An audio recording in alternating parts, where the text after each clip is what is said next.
Oh, thank you.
Testing.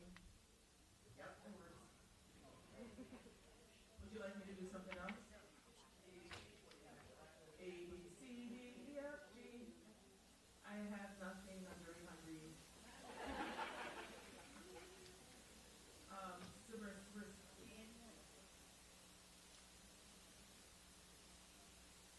Hello. They also need, I'm not sure if you're the person, but projection, is that gonna work?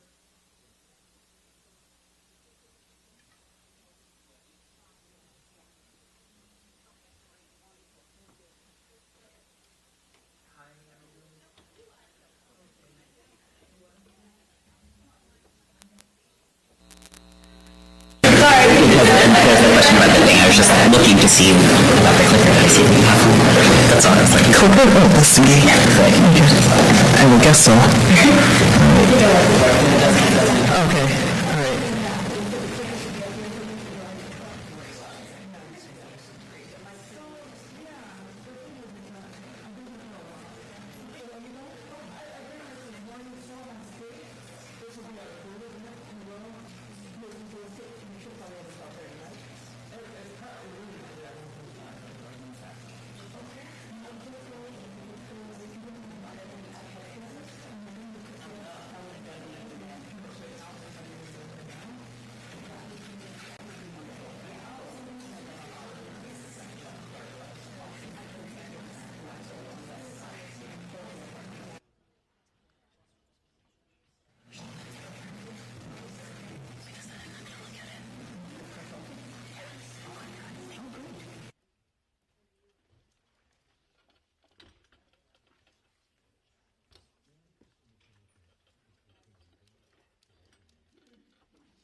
Hello, everyone.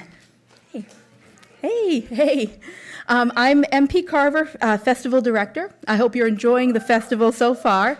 Thank you. Thank you. And I'm so glad to welcome you to our second headline reading of the festival with Cameron Awkward Rich and Franny Choi, sponsored by the Shipman Agency. After the reading, we'll also have the chance for a Q&A, so listen closely. And first up, to introduce Franny, let's welcome up Crystal Valentine, Festival Manager.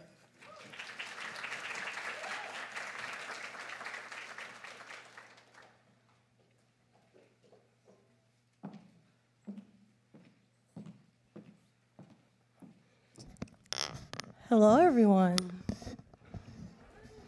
It's nice to have a crowd that responds back. It is my pleasure to introduce Franny Choi, a poet, a community organizer, and a dazzling spirit. Franny Choi is the author of several books, including The World Keeps Ending and The World Goes On, Soft Science, Floating, Brilliant, Gone, and the chapbook Death by Sex Machine. She was the 2019 Ruth Lilly and Dorothy Steinberg Rosenberg Fellowship. Her poems have appeared in the New York Times, The Nation, The Atlantic, Paris Review, and elsewhere. Soft Science was a Rumpus and Paris Review staff pick and received attention from outlets including NPR, The New York Times, the speculative fiction magazine Strange Horizons, and it says, Soft Science offers fireworks enough for everyone. Whether you're excited about the queerness of cyborgs, the nature of consciousness, or the prosperous boundaries of contemporary lyric poetry, Soft Science was named as a finalist for the Lambda Literary Award, the Massachusetts Book Award, the Publishing Triangle Audre Lorde Award for Lesbian Poetry, and Believer Book Award.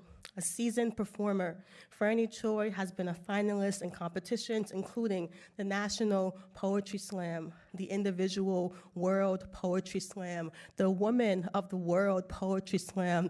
If this was a different setting, I would say whoa after all of those poetry slams. Yeah. They deserve it. They are a two-time winner of the Rust Belt Poetry Slam and has performed their work in schools, conferences, theaters, and bars across the country. Franny developed their writing practice and community with artists and activists in Providence, Rhode Island, where she was the co-director of the award-winning Providence Poetry Slam. Franny Choi is a writer that continuously reimagines and pushes the container of poetry. Whether it's building a poem with the parts and heart of a cyborg or championing their community, Choi understands the tough work of poem making, which is not only embedded in the foundation of their words, but also in the intention reverberating off the page, the stage, the universe, striving to foster change. In a world that is not always kind or caring or accepting as it should be, we should all be thankful for the beacon that is Franny and their ability to write a world that ends, yes, like any other malfunctioning system in need of desperate repair, but most importantly, a world that begins anew again and again and again in the image of those that we love most. It is my absolute pleasure to have them here with us tonight. Everyone, let's please all welcome Franny Choi to the stage.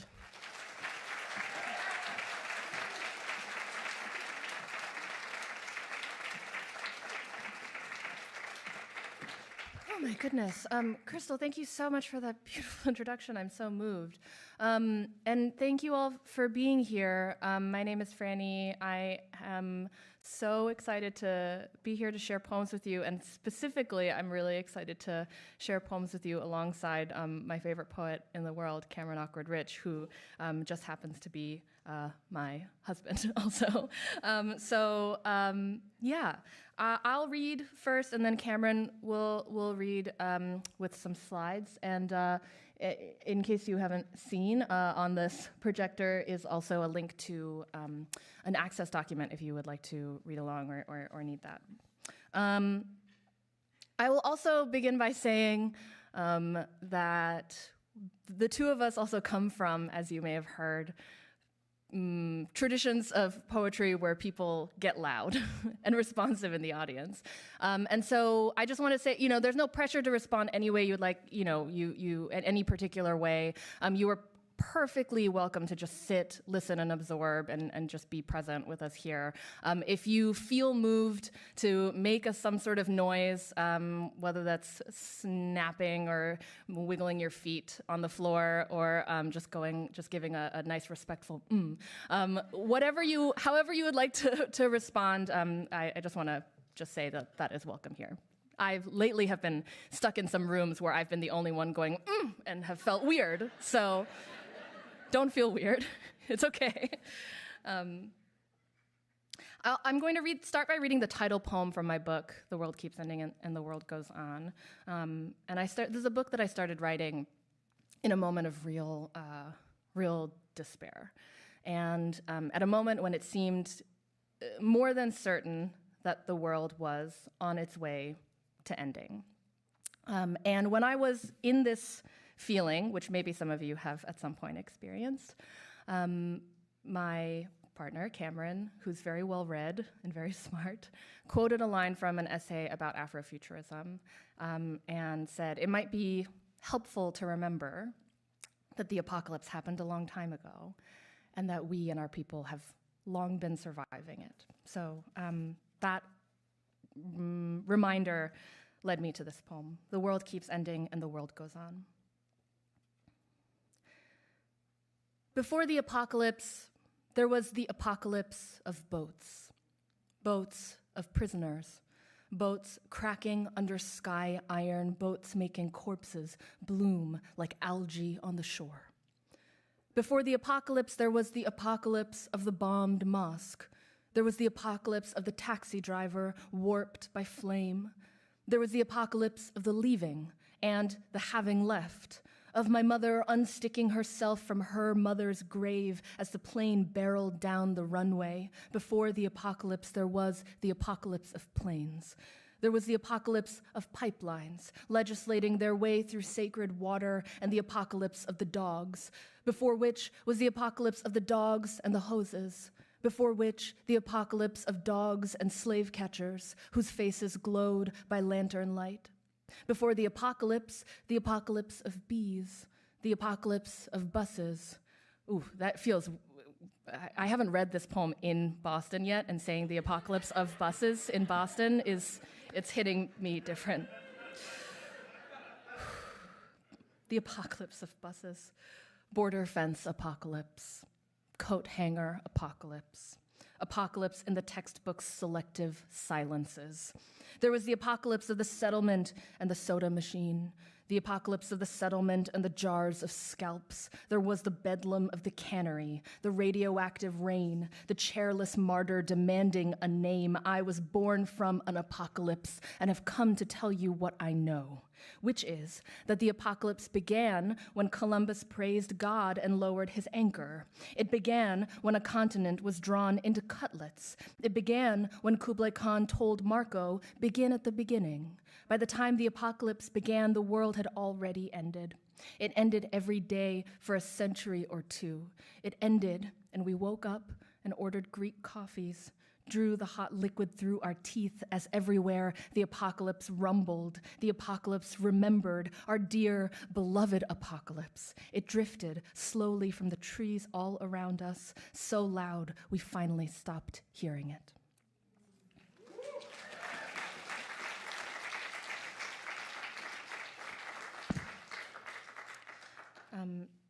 This is a poem, a shorter poem that I read after I wrote after reading a headline about the city of New York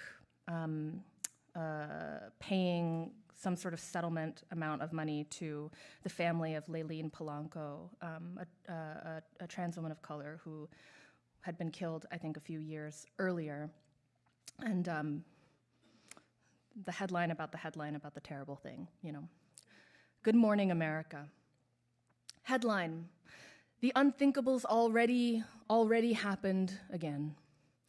And so Laylene's perfect face swings back into the orbit of my grief. Catch up. It's the anniversary of the aftermath of another bad massacre, and I've got plenty of seats. Come in, I whisper to the wailing in the attic. Come in to the thunder, to any sound that'll shake me from doom's haze. Dispatches from Kenosha, Louisville, Atlanta arrive like a steady kick drum of sparrows spatchcocked by gravity. Little nevers, little couldn'ts, too late to stop the video, too late. Too late. I hold each stolen face against my forehead as the centuries slough off, flightless. Century and its scythes, century and its literal marks and mobs. As a child, I couldn't believe my luck. Born in the best country on earth. Now I know better. So what? Good morning, what's done is, done is. Come in last year's wreck, rent. Grief's a heavy planet, and green. I know better than to call every gravity's daughter to my softest cheek. I know, and I know. So what?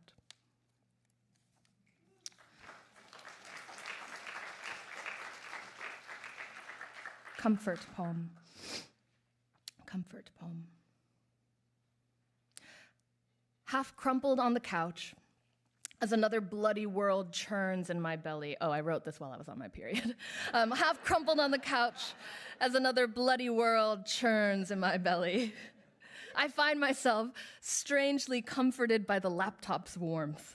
Despite what I know about radiation, coltan mining, Apple's growing surveillance empire, on and on, still, the fan purrs in the same key as the cat, whose attention I'm thrilled finally to have earned. A bit of living warmth when she rubs her cheek against my chin, a bit of sweet and touch.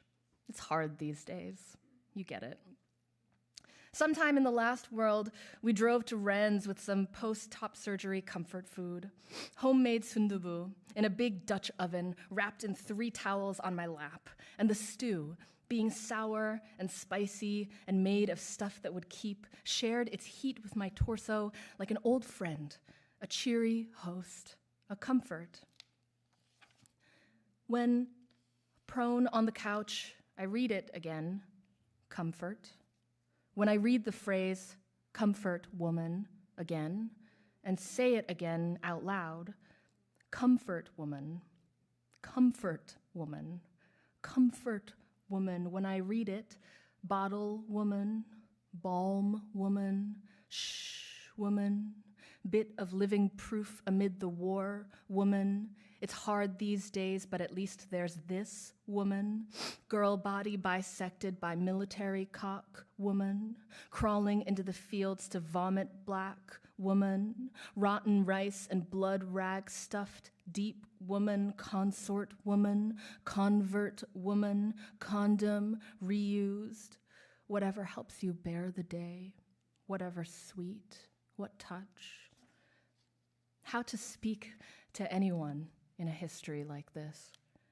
How to tell you everything will be all right without inheriting the family business. You who wants comfort, who are you? Have you been a comfort too? Say it with me. It won't be okay, and we can follow the burning shore. There's nothing more to say. No next time, but the broken before.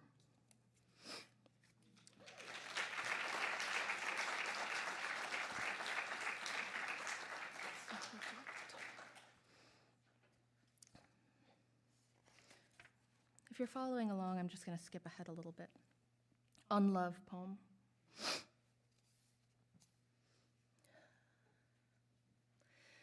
Unlove poem. If I call myself unlovable, I am, practically. If I say it enough times, unlovable, then, like practical magic, I'm hollow as old garlic. I'm distance-skinned. I'm a long, mean package, a terror dyke, a nag, a squinting, slut-spun hag. It's easy, really. It's the simplest thing. I do it in my sleep. I have invasive dreams, after all. They infect my lover's skull. They crank our jaws into 4 slow hammers. After all, I'm made of distance. Plus, the beautiful things people have tried to put inside me, they fall out the bottom. No one can kill me with kindness. No one can reach me through the sound of such ancestral ugly, sound of my grandmother's gagging a half-century ago. Did they? My grandmother beating her stomach with her fists, drinking medicine, then poison. Did she? I'm distance-skinned. No one can put a story inside me but me. If not even my memories love me enough to stay, then fine. Cut off the hands that keep me married to any history. See? Like magic, then. I call myself a rotted-out bulb, and soon enough, I'm hauling out the wet stuff, cracking my compost heart under a shovel's faceless verdict. Sometimes a highway opens between my hearts, and I run suicides till I'm lactic. Sometimes I wonder how long I'd have to run to reach the last generation where one of us felt loved, and I crumple into carcass. I come from a short line of women who were handed husbands as salvation from rape. I'm a short lie of a woman whom men have wanted to tear apart with their good, strong hands. I mean, same. If I love anyone enough to know they deserve better than me, and if I love anyone enough to know they deserve better than me and stay anyway, then what? If I love myself enough to beat fistfuls of poison into me who hurts me, oh well. I'm just imitating the rocket's red glare. I'm just covering the old song. Unlovable is open source. Anyone can make up new verses to sing it. Here's the part where I list the times my white ex hurt my feelings, or my white teacher, my white therapist, the white boy who put himself inside me, the boy I liked too much, the woman who let me fall in love with her too fast, of course. There's the boy who died by accident and left me only able to write beautiful poems about his leaving, pretty only love things I threw and threw into the endless distances inside me, highways of quiet. Oh, I've been hard to love in America. I've been slow to speak in America. I've been undoubtedly an American and done practically nothing to stop it.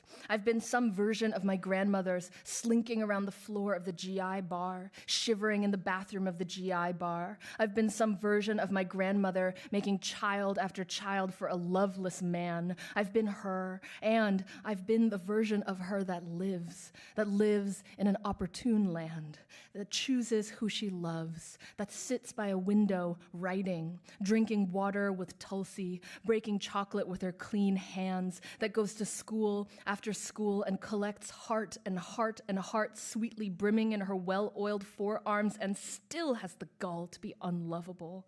Oh, my badly loved grandmothers, I kin you to me facelessly. I wrap all our deaths around my shoulders like a fox pelt coat.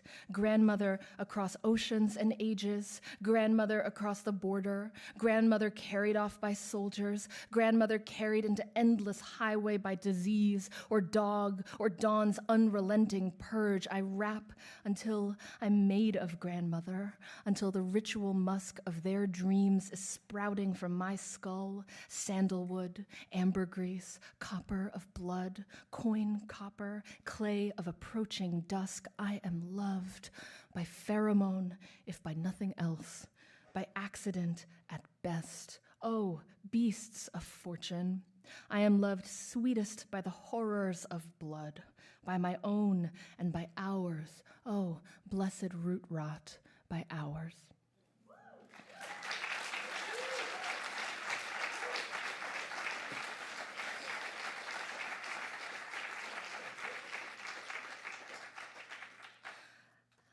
So some of these, how are we all doing? Doing okay? Okay, cool. I see that there are folks standing in the back, and there's lots of seats, that some of which may require you to climb over someone's legs, but I'm sure everybody here is very friendly and wouldn't mind that so terribly. So please, if you'd like a seat, come down and try to find one.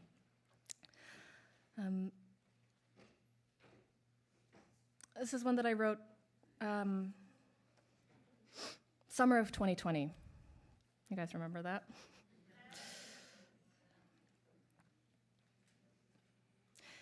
Aaron says the world is upside down. And it's true. The cops are shooting rubber bullets at even the blonde journalists now. The target is on fire, and the Wells Fargo's shining face kicked in by white boys with gas masks and hammers trying to jumpstart their war. And yet, the upside down world is also, by definition, the same world. Like the map that hung in the hallway of the house where I lived 3 or 4 lives ago, Argentina at the top, Greenland kissing its toes. It was a metaphor, someone explained, for seeing things another way. So, yes, if it is true that another killer cops killed another black child's father, another unauthorized chokehold, another no charge again, if once more riot gear, again budget, once again gas station, more flames, more who's to blame gets blamed again, if again and again it is the same, then it holds that the opposite must also be true. The so-called opposite world of food drop-off stations, of phone trees, of bailouts and carry an extra mask, the world of kneeling for a stranger's gift of milk to flush the tear gas, the world of saying a thing in unison so clear it drills a hole through to the other side of what is possible, so clear and wholly inverted we realize it's been here all along. O kingdom of fire, O kingdom of food, with the same mouth we take your blessings, with the same mouth we pronounce you come.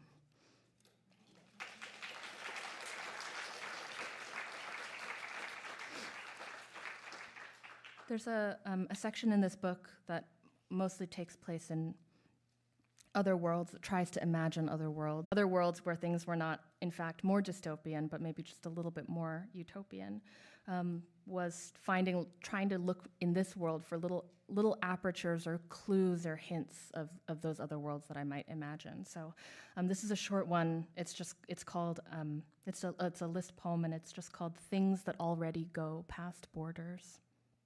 Things that already go past borders. Trade deals.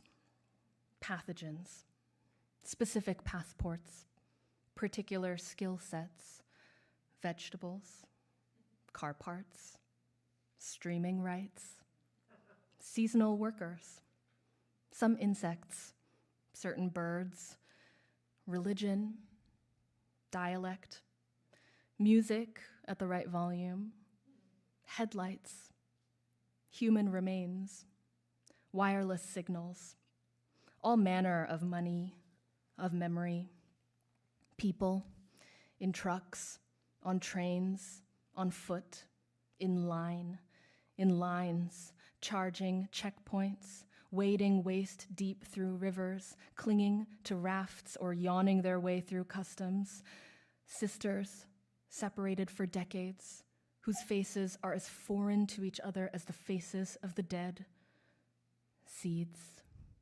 drones, prisoners on planes, dictators in motorcades, orders to kill, and longing, yes, this most of all, the longing of families and the longing of storms.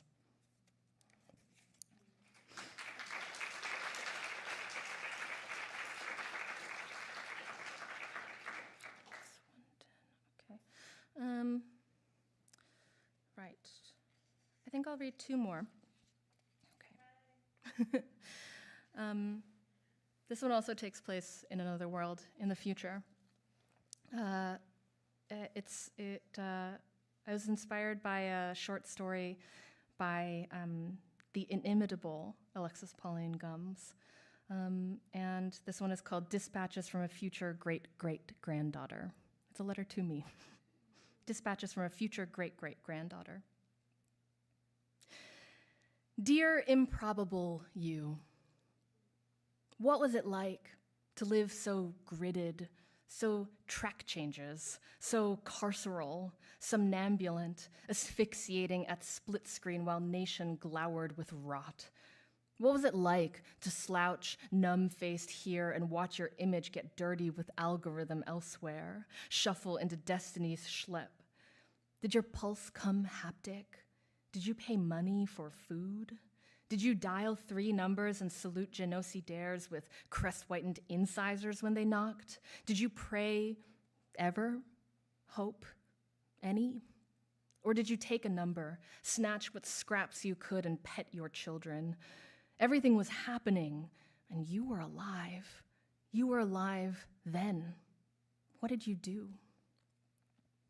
Great-great-grandmother, I'm writing to you under chartreuse skies, after the great verticality and after the multi-wars and their various rebrandings, and after tipping points numbers 1 through 379, and after, finally, the very long, very slow dispersal of things, TM.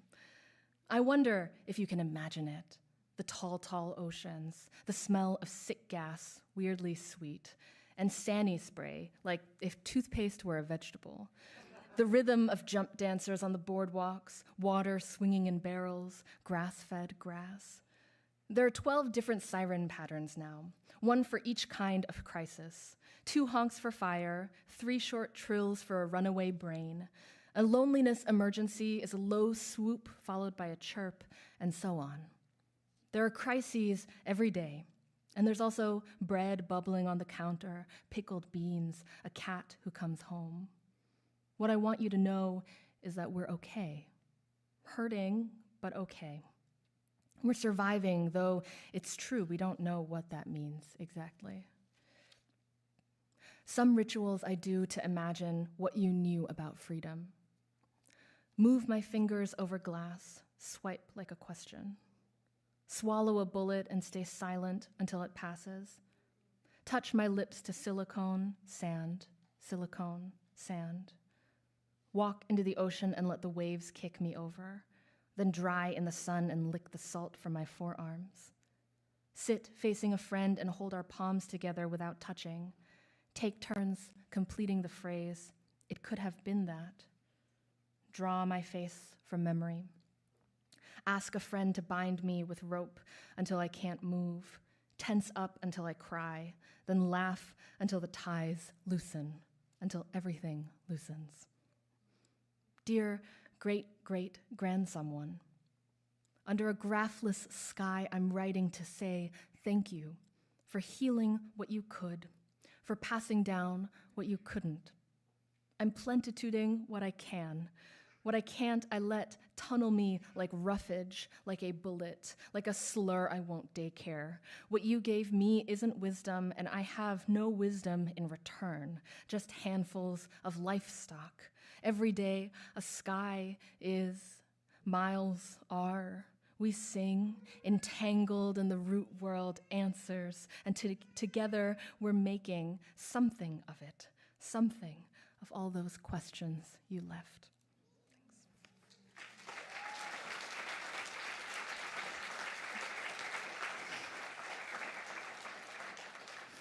I love knowing when baby Zora has entered the room. That's really good. Hi, Zora. I'll read one last one, and then I'll clear the way for you to be introduced to. Oh, actually, well, I guess.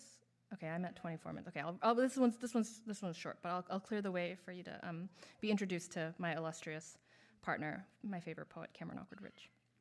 This one's called "Look," and this is what I'll leave you with. Thank you so much for listening. Look, my mother, very Catholic, loves that song, "Imagine There's No Heaven." Can you picture it? My mother joining the chorus of her 3 churchless children to croon, "No heaven, no hell, nothing before or after." Above us, only the universe and its borderless yawn. Only the trees who died for my handwriting, history's pollen, fields and field hands I can't stop robbing with money.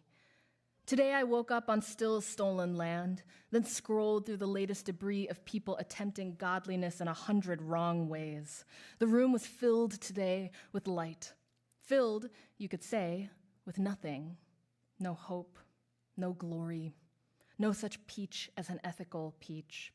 The minute I started wanting paradise, it leapt from my belief. I'm not good enough to survive not being good. I'm like you, still drooling after a perfect world.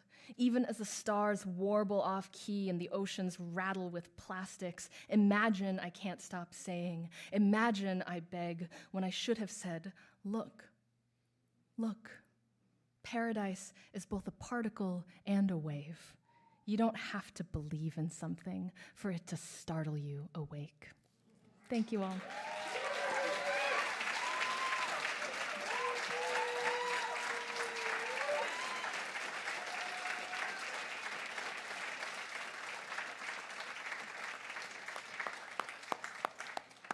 Wow. Can we hear it one more time for Franny Choi? That was fantastic.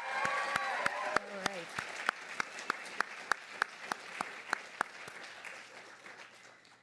Thank you. And next up, I'm honored to introduce Cameron Awkward Rich. Cameron is the author of 2 collections of poetry, Sympathetic Little Monster from Ricochet Editions 2016 and Dispatch, Persea Books 2019. His creative work has been supported by fellowships from Cave Canem, the Watering Hole, and the Lannan Foundation. Also a scholar of trans theory and expressive culture in the U.S., Cameron earned his PhD from Stanford University's program in modern thought and literature.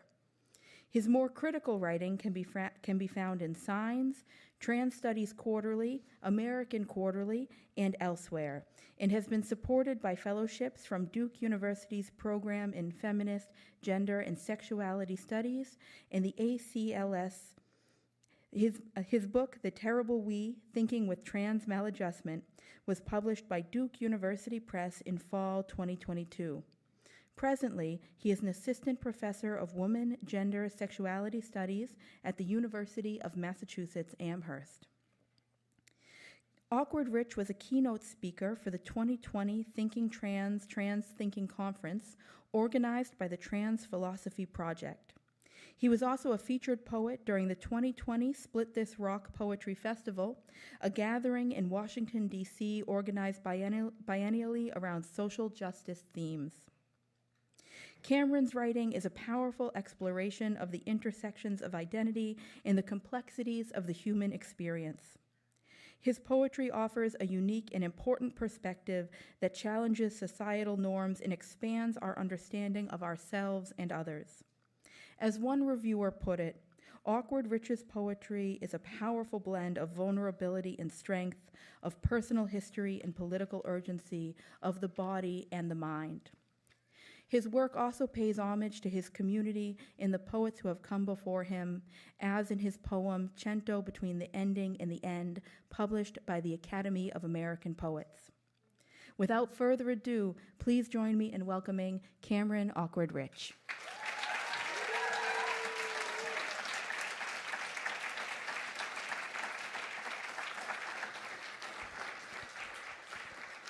Hi, everyone. Thanks for being here. There's a sort of alarming number of people in this room.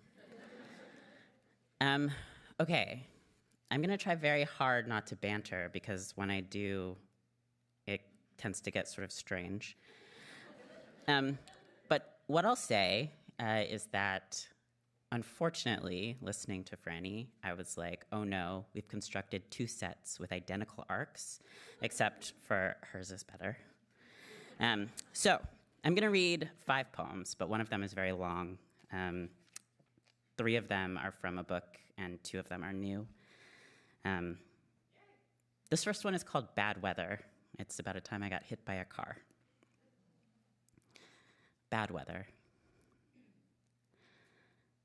So used to drought, the city looked astonished at the sky.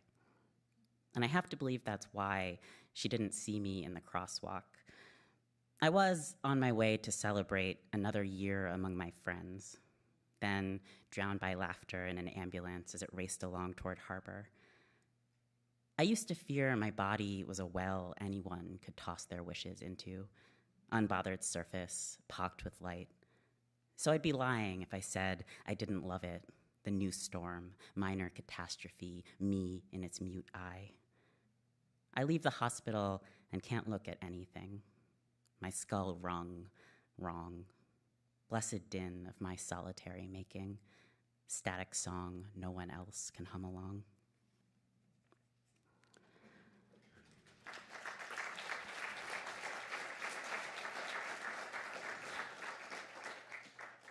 There was a period of my life where every November for Trans Day of Remembrance, I would write a poem.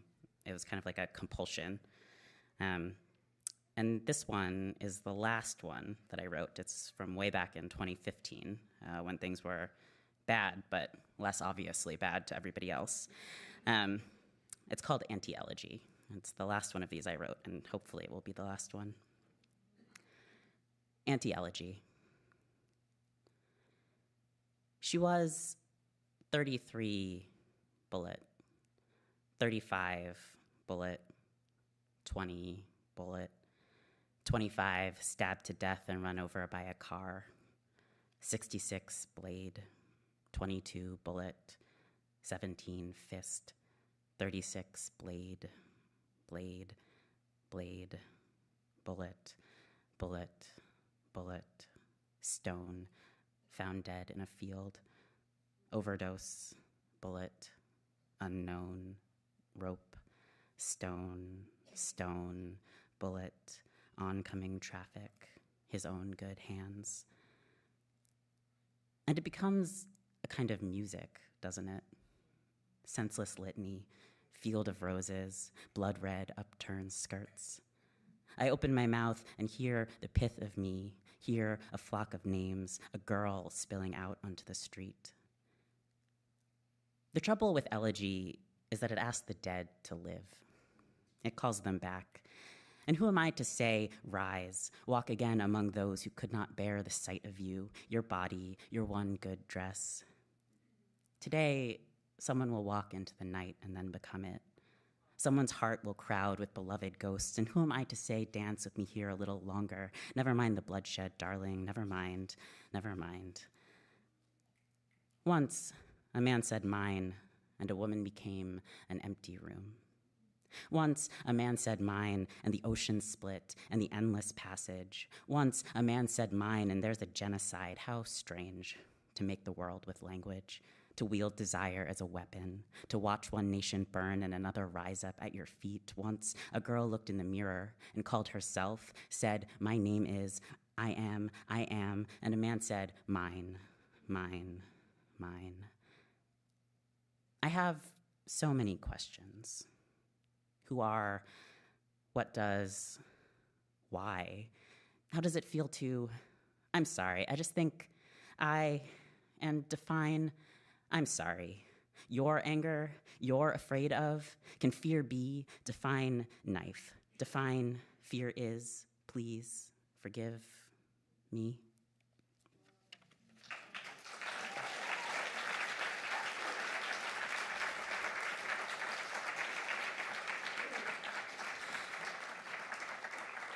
Okay, this is the thing that I really want to read to you, and I think that it's just because it's new, which means it's still exciting to me and not merely depressing. It's kind of long, and I'm not exactly sure that it's a poem. It might be more like an essay, hard to say. But it's a palinode, which means that it's a poem retracting or renouncing something about a prior poem. And in this case, it's a retraction of an essay of mine that has not yet been published, but will be, but which I am already ashamed of.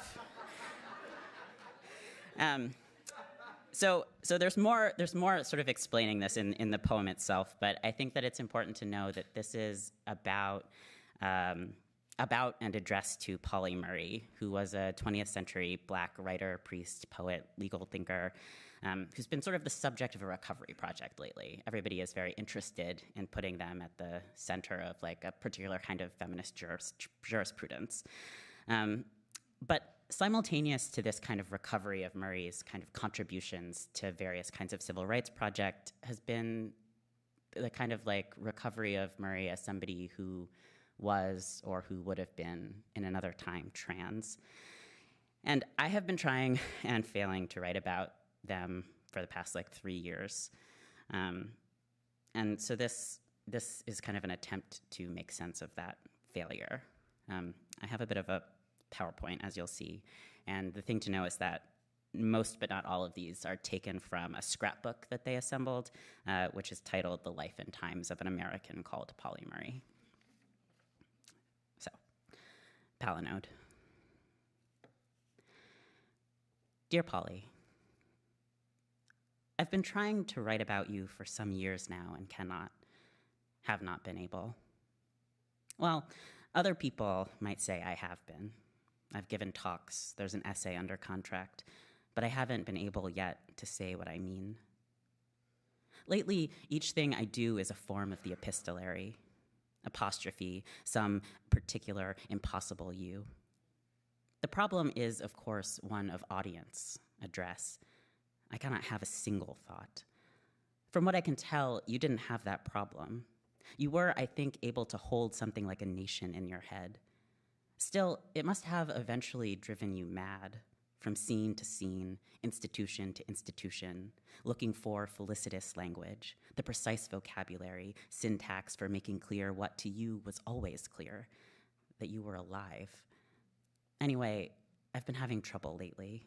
The sentences either do not come or lie flat or say only what is obvious to say. Life hangs beneath a question. Dear Polly, am I right to say that, for you, the poet was at best a kind of prophet? Not a fortune teller, but in the biblical tradition, someone who could sense the future looming in the present, who issues the warning, if we do not change our course, we will be and thus are already doomed. Dear Polly, in interviews, you say that writing was what enabled you to bear your life beneath the question. It was what you did, that is, when no other action was possible. A little valve for when the pressure built. Anger otherwise would kill you. When asked at 67, at the edge of your fourth, fifth career, if you would ever let yourself rest, you said, in short, I'd be dead if I did. In the essay, the one under contract, the one I am already ashamed of, I make arguments, or try to. First, I argue that you understood yourself as living somehow in the future.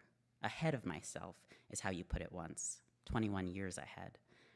Second, I argue that this is a trans way of occupying time, living out the future in the present tense, embodying for others, for yourself, Ernst Bloch's not yet. It's easy to idealize, being imbued with the sheen of futurity, endless becoming, longing that propels us, etc. But it's terrible, you know. Or it is also terrible. People take up all kinds of postures toward the future. Hope is one. Dread, militarized fear. If all goes well, I write to find out what I do not know. Dear Polly, before the war, you had been in love. Not just, that is, experiencing the feeling of love, but held inside of it. Held and then no longer held because love could not see you as you were, a man you tried for over a decade to become. Sex was a scene of your impossibility. People interpret this in all kinds of ways. False consciousness, schizophrenia, ego-dystonic lesbianism, transsexuality, the disease of reading, and sure, me too. In a prior scene, I am 13. I've just finished a novel, Middlesex. I am crouching on the blue carpet in my blue room. I am straining to sense how I might too have secreted inside the capacity to change. Dear Polly, about you, it was once reported that your errands were carefully planned so that you could travel in a circle, not wasting time. In the essay, I argue that although by the late 1960s or so, you had fallen out of the future, taken up residence in the past present tense, come to feel history more and more as a series of closed loops, we can sense nonetheless in your poems, your photographs, your strained sentences, your trans life preserved in the aesthetic, your still latent futures given form. Dear Polly, in 2012 in California, I rode my bicycle for miles to the office of a doctor whose name I do not any longer know. He gave me what you, nearly a century ago, had wanted with a kind of fervor I can never muster. I'm not saying it was easy. There had been psychologists and letters and prior attempts and protracted conflict and years and furtive transit and paperwork and endless deadening talk, but it was possible.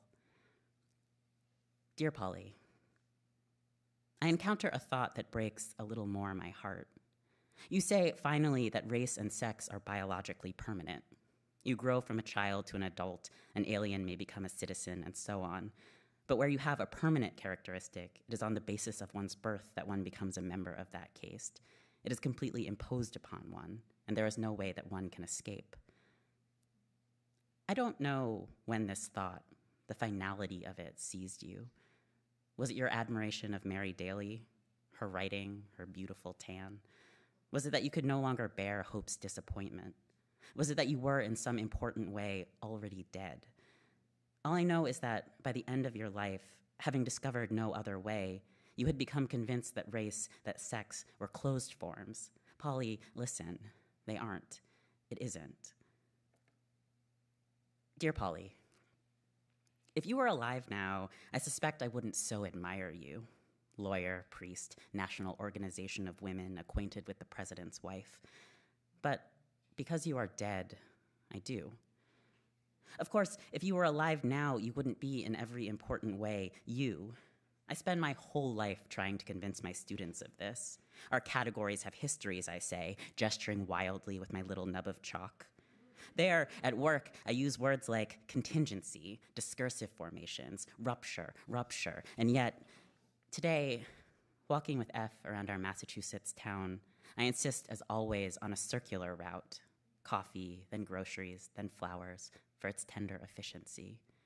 Oh, Polly, how can I help it? The first, the beautiful thought. You. Dear Polly, I have been wasting time. Doom is, among other things, why I'm here, trying to speak to you. Dear Polly, I guess the truth is that I am not brave, do not want to be brave. I want my classes, my students, my domestic poems. I want to move in small circles. I want 20 minutes in the morning, the blue couch, my blue room. Dear Polly, across the country, across the Senates and House chambers and governors' desks and Twitter feeds and liberal papers, some they is busy legislating sex, race, the people, the human, etc. as closed forms. They are busy, that is, making life impossible always in the name of life. I can offer endless, impersonal explanations, but I feel at first as numb hand, clenched thought, bird in the throat. What was it you said? Race is the atmosphere we breathe from day to day, the pervasive irritant, the chronic allergy, the vague apprehension that makes one uncomfortable, jumpy. Dear Polly, even now, I can't say what I mean. Dear Polly, I'm writing to you because I cannot write. Everywhere there is language, enumerations of the problems, diagnoses, the problem beginning as far back as I can imagine, farther still. In class, I pace with my chalk. I circle the room, the words, e.g. neoliberalism, biopolitics, coloniality, modernity, the nuclear family form, and so on. I draw desperate, crooked lines. I say, and what for? Increasingly, I think there's only one word that might matter. No. Dear Polly, the more I look at you, the more I am overcome with an eerie feeling, a visceral near identification that seems against my better judgment that it might rescue me.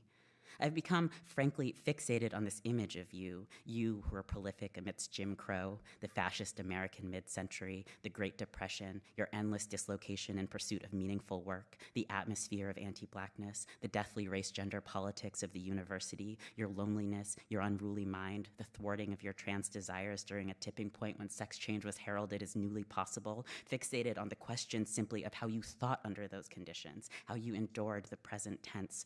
Dear Polly, no. No, no, no, no, no, no, no, no, no, no, no, no, no, no, no, no, no, no, dear Polly. I am standing before a crowd of people I admire, talking incoherently about you, my pursuit of you. What everyone will remember is that I am lonely.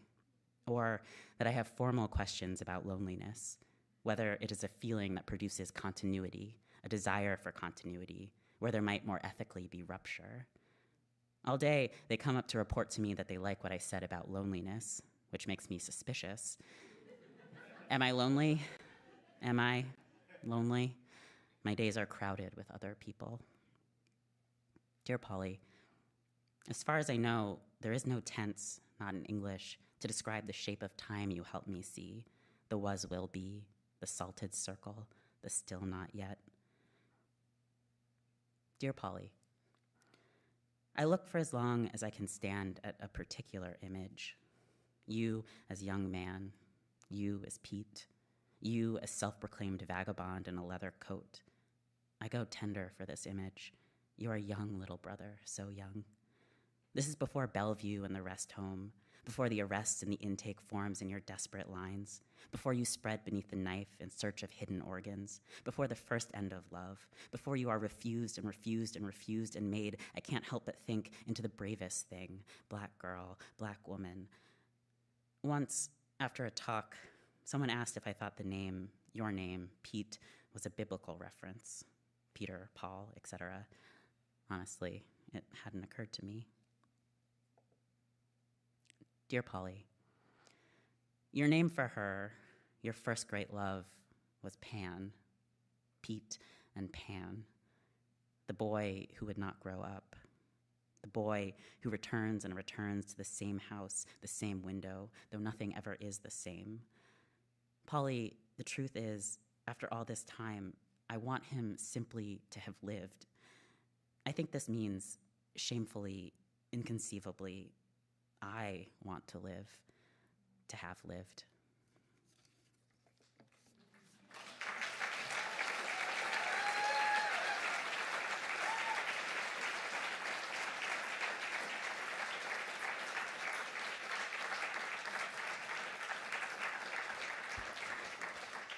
Cool. Thank you for participating in my small experiment.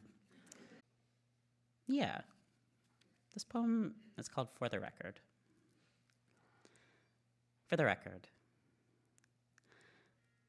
I don't know how I began, how I entered this life of making repeatedly the gesture, of turning the same gold light through the same window so that it might come to matter less, the turning, the easy epiphany which, by definition, cannot be. I admit there is a certain artfulness I lack fundamentally, and by virtue of my lack of dedication to the idea a poem might carry anything. Look at me. I have no boat. I have only the old news a poem might strike readily like a match or like a hammer, minuscule hammering against a dumbbell me who will not sing. Or that's what I said, didn't I? During the lean years, I was fed and fed, but couldn't for the life of me, I couldn't swallow. I buried what was given me in a series of someone else's yards, readying, I said, for the winters come and gone. Love, the poem is not a craft I steer to reach you. Here I am. For years, my father was always threatening to take us, my sister and I, to see the Liberty Bell. It was a kind of joke I didn't understand. The bell that rang apocryphally for freedom and then, in the long wake for spectacle, stood in for freedom. All those years, I refused to look at it. All those years, I was so bored. Another symbol cracked under the weight of what it stands for, standing being its only function. Love, I'm writing to you from our living room, our extravagant blue couch. I'm trying to be unafraid. A little hammer hitting the same note until I, which is not the same I, can hear it, and if not exactly believe it is meant for us, then nonetheless to live as though.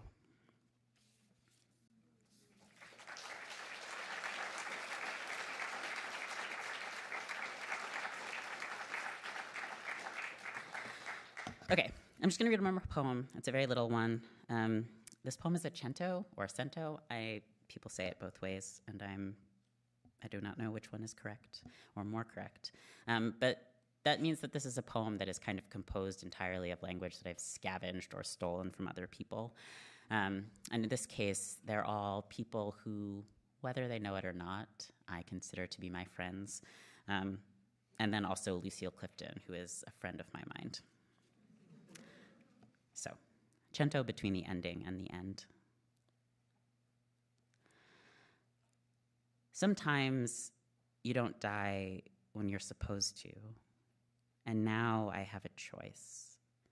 Repair a world or build a new one. Inside my body, a white door opens into a place queerly brimming gold light. So velvet gold, it is like the world hasn't happened. When I call out, all my friends are there. Everyone we love is still alive, gathered at the lakeside like constellations. My honeyed kin, honeyed light beneath the sky, a garden, blue stalks, white buds, the moon's marble glow, the fire, distant and flickering, the body whole, bright-winged, brimming with the hours of the day, beautiful, nameless planet. Oh, friends, my friends, bloom how you must, wild, until we are free. Thank you.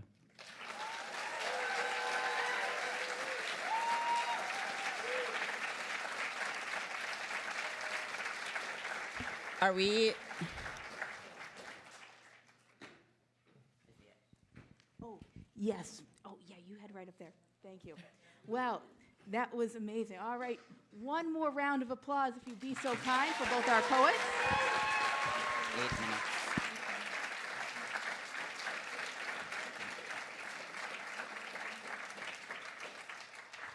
All right, and we do have time for at least a couple questions. Does anybody have one to start us off? We'll bring you the microphone. Oh, great, great.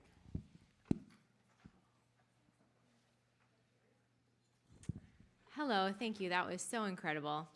I have a question for each of you. So, Franny, I noticed that in the poems you read, there were kind of two movements, it felt like to me, where there's like two opposing philosophies, or you're kind of doing like, you're doing something and then you're saying the opposite, if that makes sense. So I was wondering like how you came to that, or like what part in the process of writing the book you came to that.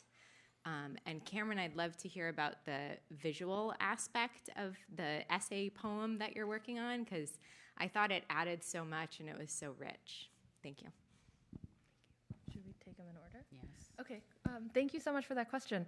Yeah, I think that this is something that I've only sort of recently noticed, honestly, about the poems, is the sort of engaging with opposite poles. But I guess it sort of makes sense. The world keeps ending, the world goes on, you know, which is something that I think, as I mentioned, sort of like the conceptually has a long lineage that I tapped into via Dr. Cameron Awkward-Rich, but also I think syntactically, weirdly, I think comes from like the king is dead, long live the king, like that sort of phrase, right? Of like having both at the same time.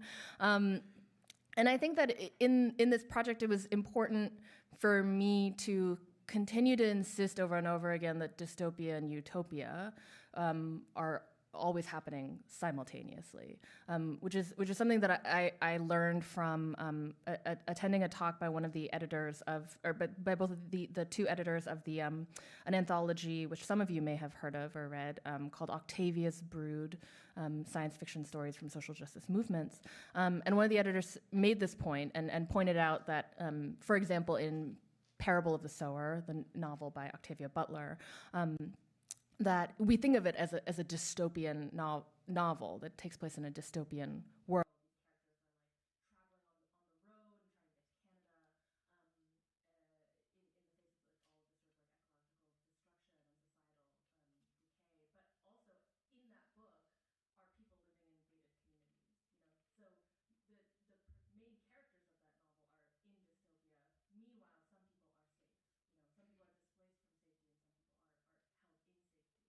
And so I think that for me, that was a helpful thing to wrestle with, that kind of polarity, to help me kind of see, like I said, those like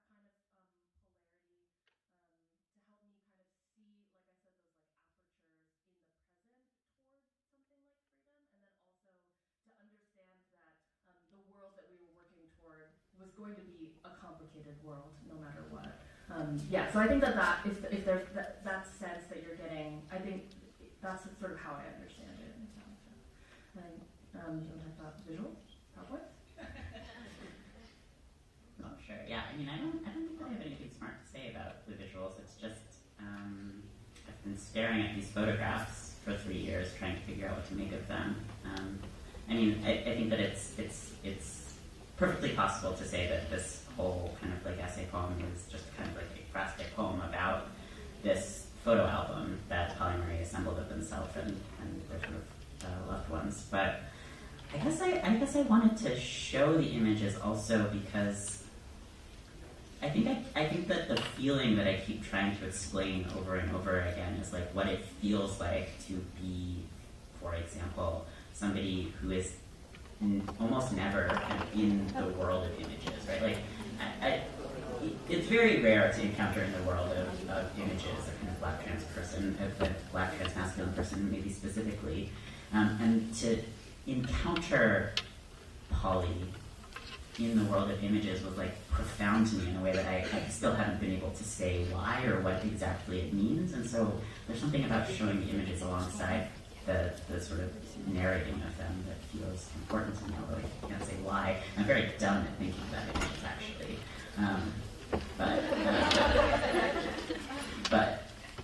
But I think, I don't know, I think I turned to poetry to not have to be smart, so maybe there's something about that.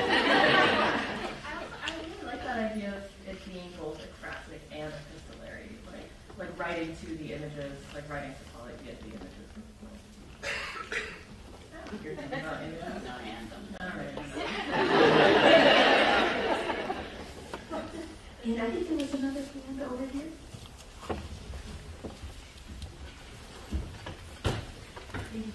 For those customers. Hi, first of all, thank you both so much. That was absolutely beautiful work. Being an organizer / poet myself, hearing an introduction, was curious how those streams of your work cross-pollinate and influence one another. Yeah, great question. Thank you for that. I worked. I used to live in Providence. I lived there for about 8 years, and spent a lot of my time kind of balancing my organizing work, specifically around like COP accountability stuff and immigrant rights stuff, with my understanding of myself as a poet. And I think that work was very formative for me, and it felt in some ways like a really important part of my life's work, and what helped me build relationships that like could help, where we could all kind of help each other weather the storms, you know. And also at the same time, there was a certain point at which how do I say this? Like the scale of imagination was at once huge and also necessarily very narrow, if that makes sense. Organizing, especially doing any kind of like policy work, it's a game of like inches and hours. Like, you know, you organize for 3 years to get a box on a government form removed, right? And so on the day-to-day level, we had to be so focused on the incremental step-by-step stuff in order to get the incremental thing passed, right? And so at a certain point, I wanted to figure out a way to use this other like part of my heart, the artist part of my heart, to help all of us sort of keep our eye on the bigger picture, and to kind of stretch our imaginations beyond what we were able to do on that day-to-day basis, and kind of like, you know, work in a long line of other people who had worked really hard to remind us that the world that we were building, that to organize is an exercise. Like abolition is an exercise of the imagination. It's a speculative exercise. We're trying to envision a world into being that does not exist yet. And so I really drew from. I found a lot of guidance and work by people like Octavia Butler and like Ursula K. Le Guin. And it was like through those worlds that I started to really actually believe in the worlds that I had been working to fight for. And so I wanted to kind of like join what I thought was a really cool club of people who were doing this work that I really admired. So that's kind of like how it all came together. And then these days, through my work with an organization that I started called Brew and Forge, have been trying to put poets and organizers in rooms together to learn from each other and grow together and kind of grow the imaginations of our movement. So that's the work that I'm doing. Thank you.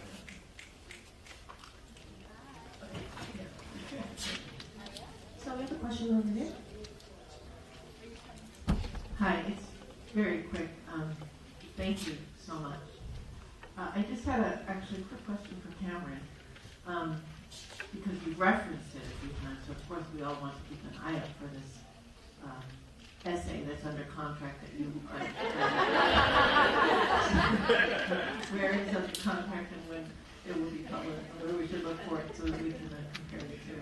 Well, I don't think that you should. No, I mean, okay. Okay, here's my evasive answer. The evasive answer that I will give is this. I think that I've been trying over the past however long I get a better job to figure out how to be a poet in a gender studies department, right? I've been trying to figure out how to bring the thing that I think is best about what I can do, which is kind of careful and close paying attention to the world that I'm engaged with. I don't know, feeling it speaks from a kind of deep personal place. I'm trying to figure out how to do that from a location where my job is to be a writer, but not to be that kind of writer.